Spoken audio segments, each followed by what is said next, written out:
All right, this black conservative had an interesting encounter with a white liberal that had an issue with his MAGA hat. This close. I mean, this close. So I'm walking through the store, and this white liberal is walking towards me, and he's looking at my hat, and all of a sudden, all he can do is go, no, no, and then he's mumbling stuff under his breath. This close, he came this close to saying something, but he didn't. And you know what? You better not say anything. You better not say anything negative. Because if you say something, you're not going to like what you hear from me. See all these liberals walking around thinking that they know what's best for everybody, like they can tell me how I'm supposed to think, how I'm supposed to believe. They're actually walking around angry because they see me with the MAGA hat on. Why do you care? Why do you care so much? I don't care that you're lost and confused and supporting all the Democrats and all the crazy stuff that they're doing. I could care less. But you take it upon yourself to send me comments, to send nasty messages because of what I do, because of how I believe. Why are you doing it? Don't you think it's time for you to get a life and get out of mine? Believe that.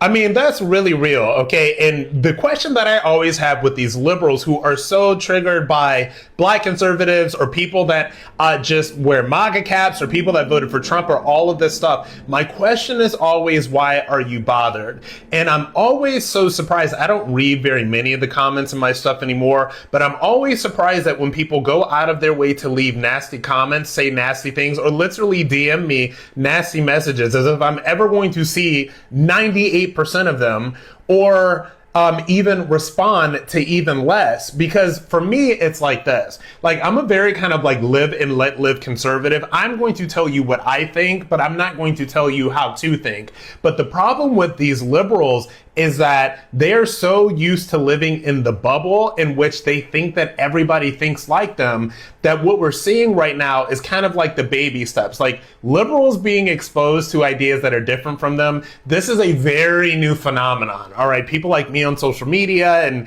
and groups like, you know, a Turning Point USA or a PragerU or whatever, that are exposing people to conservative points of view. This is a very new thing, and they are reacting to it like literal toddlers, because in their development of having to deal with people that do not think, speak, believe in the same way that they do, they are very much toddlers. So that's why they get so irritated. That's why they get so emotional. That's why they have such a hard time dealing with this stuff, because it is only for, I would think, literally the last 10 years that they've even had to deal, okay, physically with the existence of conservatives, because conservatives right now are more outspoken than ever before.